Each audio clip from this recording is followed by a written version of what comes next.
Hi guys, I had a question come through on an email from a student that asked me about number 19 here. Transformations that are not isometries are called rigid transformations, and that is a true or false question.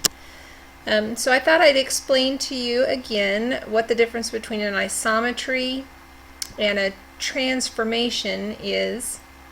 And then of course what the difference between the two of them are.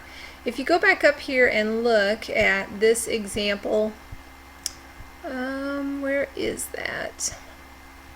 Here it is. Which of the following transformations appear to be isometries?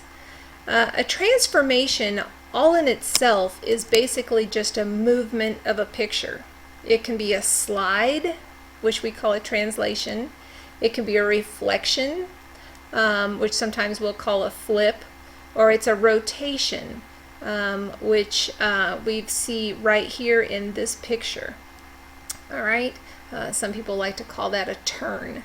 But transformations are basically movement of a picture. We study these because a lot of video games do transformations. Video gaming, computer science is big into taking something on one side of a screen, a computer screen, and moving it to a new side, to another side of the screen. Or maybe they rotate.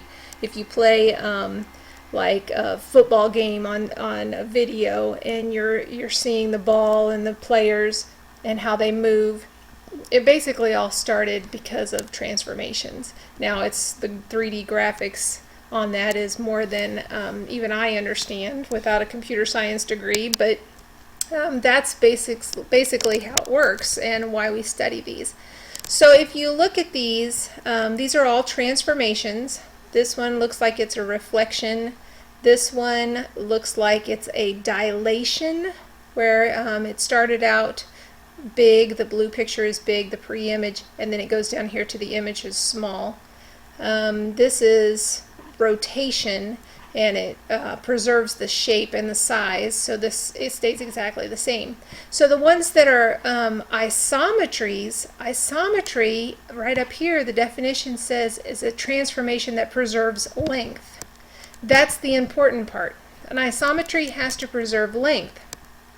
So if a transformation is an isometry, then the lengths of the sides will all remain the same.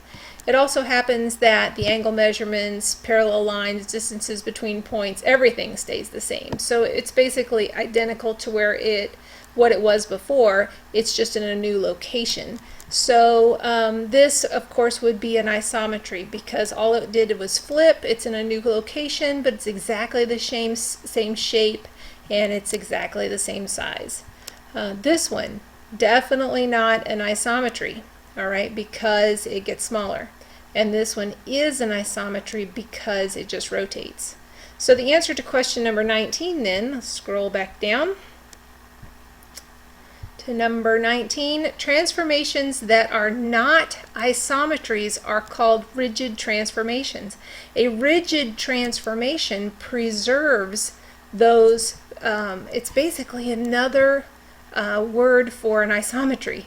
Is a rigid transformation. So if it's not an isometry, then it's not a rigid transformation. So that would have to be false. Okay, transformations that are not isometries are not called rigid transformations. They are called transformations that are isometries are called rigid transformations. So I'm trying to look back up here to see if I find something about rigid yeah, here it is. Transformations that are isometries are called rigid transformations. So they kind of go hand in hand. You can take out the word isometry and put in the word rigid transformation. It's basically the same thing. So hopefully that helps, and let me know if you guys have any questions.